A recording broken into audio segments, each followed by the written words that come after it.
Bom, vocês estão vendo a tela aí? Estão vendo, né? Sim. Sim. Vocês conhecem essa imagem aí? Alguém já tinha visto essa Sim. imagem? Alguém se lembra de onde vem essa imagem que está no fundo? Essa imagem é de um desenho da Disney. Se chama Hércules. E nesse desenho da Disney, quando começa, a primeira imagem que aparece são as musas. As musas na mitologia grega eram as filhas dos deuses. E diz a história que tudo começava pelo canto das musas. A palavra das musas inicia a história. As musas representam as várias qualidades humanas. Representam a arte, representam a ciência. E tem uma dessas musas que representa a história, que é a musa Clio. E vocês podem ver que ela está destacada aí, porque a gente sabe que é a musa Clio por causa da imagem que ela tem na mão. Ela tem uma fonte histórica, ela tem um livro, numa época em que os livros ainda eram desse jeito aí. Eram feitos de papiro, eram feitos, né, de pergaminho e eram desenrolados. Tá? Então, eu coloquei essa imagem aí para a gente começar a falar um pouco sobre a história e o que é a história. E aqui, o primeiro passo nosso é a gente aprender algumas coisas que a gente precisa saber para aprender as outras. É o que a gente chama de base conceitual. São aprenderes e são aprendizados das técnicas, né, que o historiador utiliza para interpretar a realidade. Tá? Bom, vamos lá. A primeira questão fundamental é a ideia da atitude historiadora. O que é a atitude historiadora? A atitude historiadora, gente, é a postura que o historiador tem frente aos fatos do cotidiano, frente à realidade que ele investiga. Eu vejo a mesma realidade que vocês, mas o meu jeito de olhar para essa realidade é diferente do jeito de vocês, por causa da minha atitude historiadora. Acontece que a atitude historiadora é uma coisa que pode ser desenvolvida, pode ser aprendida.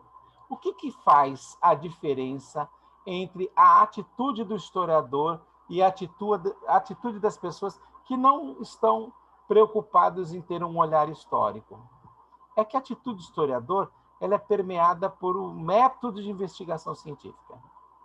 O jeito de olhar a realidade feito pelo historiador persegue um caminho disciplinado e organizado para que a gente busque respostas naquela realidade que a gente investiga, naquilo que sobrou do passado, que são as fontes. Vocês estão vendo aí a imagem que eu coloquei do lado esquerdo? É uma aluna, que hoje é do 7º ano, o ano passado era aluna do 6º ano, numa aula que teve, na época que era presencial, um pouco antes de começar a pandemia, em que os alunos levaram para a sala de aula registros de fontes históricas que tinham em casa. E aí a gente foi discutindo esses tipos de fonte histórica. Tá? Como o historiador é como um detetive, então a menina está vestida como um detetive. Tá? Então, a brincadeira era justamente para mostrar que este olhar do historiador, ele é um olhar permeado por um método. É isso que faz a diferença entre o olhar de uma atitude historiadora e o olhar comum do dia a dia. Do lado direito, vocês têm uma representação clássica da musa Clio, aquela mesma de que eu falei agora há pouco. A musa Clio, ela tem algumas características interessantes, reparem nelas. Em primeiro lugar, ela tem o pé bem no chão, mas os olhos olhando lá para o horizonte. O pé bem no chão é porque o historiador ele olha para a realidade a partir do presente que ele vive.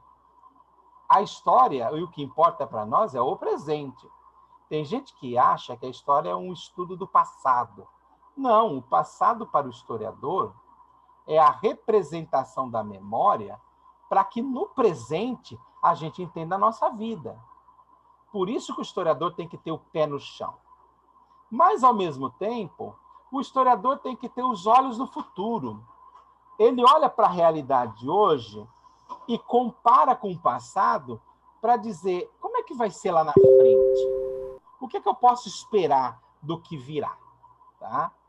E é justamente por isso que a historiadora, a Clio ali, tem uma corneta na mão.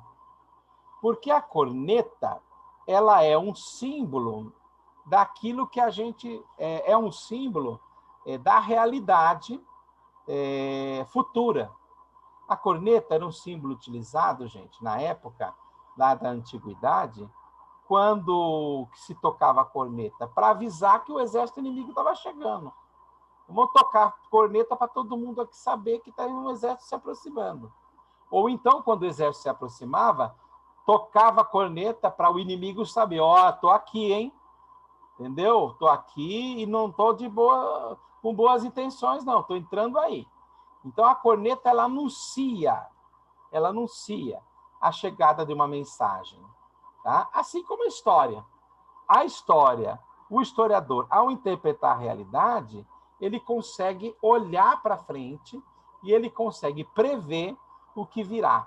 Não é a previsão de adivinhação. O historiador não faz adivinhação. Mas é possível a gente, comparando a partir do que foi o passado, a gente pensar efetivamente no que virá. Tá? Uma outra questão. A musa Clio tem o que na mão? Ela tem um livro, porque são as fontes históricas, aquilo que está registrado, aquilo que está anotado, aquilo que está marcado nas coisas do passado, nas fontes que aí existem. Vejam que tem vários livros ao redor, porque antigamente se acreditava que a única fonte que realmente valia era a fonte escrita. Tá? Então, por isso, essa realidade.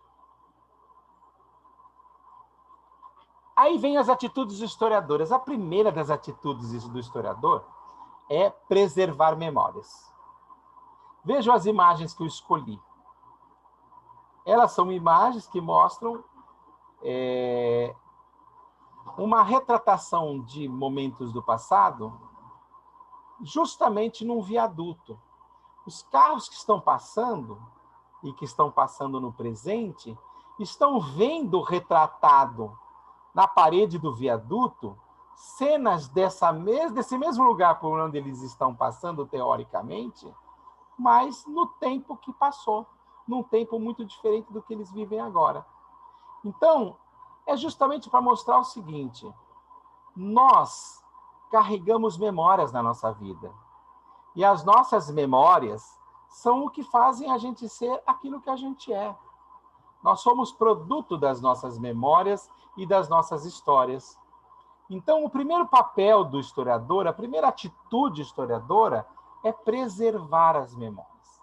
É não deixar que o passado fique no esquecimento. É não permitir que o ser humano olhe para a sua vida como se ela fosse um presente eterno. Como se nada do que aconteceu antes tivesse influência sobre a realidade, quando na verdade tem.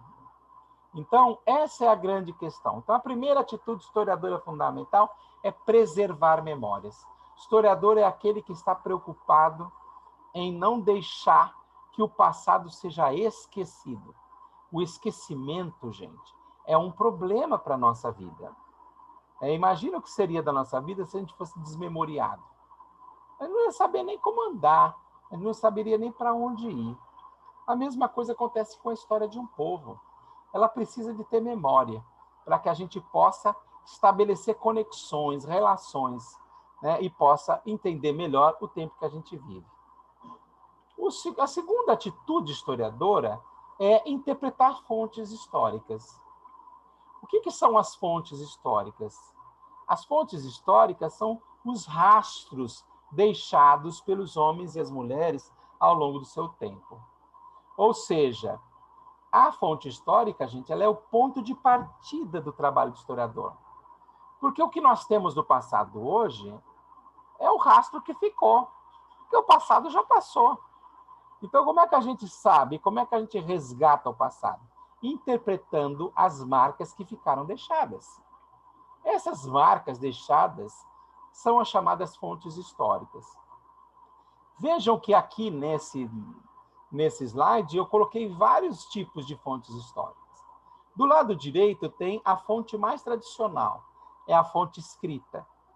Antigamente achava-se que a única fonte histórica que tinha valor era aquilo que era escrito.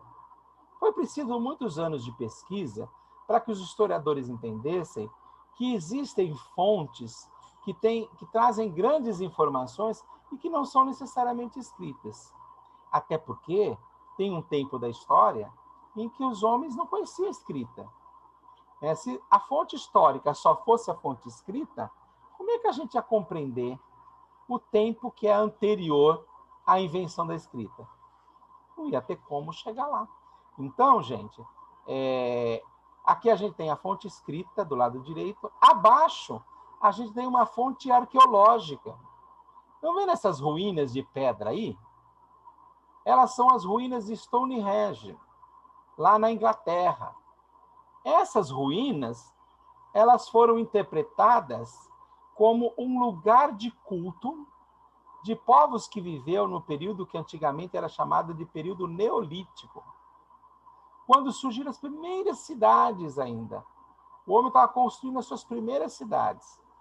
E ali, essas pedras estão dispostas em círculo. Aqui não dá para ver, não está vendo ela de frente. Então, o que foi que os historiadores descobriram? Que esse lugar era um lugar destinado aos cultos daquela comunidade, de que haviam representações religiosas, que as pessoas se reuniam para rezar, para cultivar os seus mortos, para cultuar os seus mortos, para celebrar os casamentos. Então, essas fontes arqueológicas são um registro dessa época. Tem também uma fonte arqueológica que é ainda mais antiga. São, por exemplo, os registros de arte rupestre. Arte feita na pedra. Vejam essa imagem das mãozinhas aí. Essas mãozinhas, elas são um testemunho vivo do passado. As pessoas que viveram nesse lugar quiseram deixar as mãozinhas lá para dizer para quem viesse depois, olha, nós passamos por aqui. Nós vivíamos em comunidade. Eu deixei a minha marca. Que nem acontece nos dias de hoje, quando os pichadores vão lá e deixam a sua marca na... O que eles estão querendo dizer? Estão querendo dizer que eles existem. Presta atenção em mim. Olha aqui a minha marca. Tá? Então, os seres humanos do passado também quiseram deixar a sua marca. Tá? Claro que eles fizeram de forma muito mais bonita do que as pichações de hoje em dia. Né? Bom, uma outra questão, em registros geográficos aí em cima. Vocês vão ver que a geografia se trabalha muito ao lado da história, porque a gente também precisa de localizar o tempo em que as coisas acontecem. Então, vocês têm aí a bússola, vocês têm um globo, tem uma luneta. Esses registros também são fonte de história. E tem ali uma imagem muito interessante, que é uma estatueta, um registro arqueológico, e ao fundo a gente tem marquinhas que são das escritas da época ainda, né, do Egito Antigo. Então, vejam, os antigos dos primórdios da humanidade. Então, a segunda atitude historiadora, portanto, interpretar as fontes. Ora, para interpretar as fontes é preciso um método. Esse método é o método científico.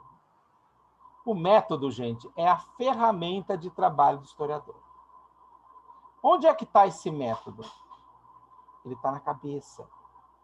Porque o historiador, ele faz o quê? Ele olha para aquela fonte histórica e ele investiga ela. Como um detetive dos bons, que nem aquele que eu retratei ali na foto, né, de um aluno nosso, que hoje é do 7º ano. Porque o historiador tem que observar, analisar, comparar, identificar as transformações e as permanências, observar as semelhanças e as diferenças, perceber o ritmo das mudanças sociais. E para isso precisa de método. Tá?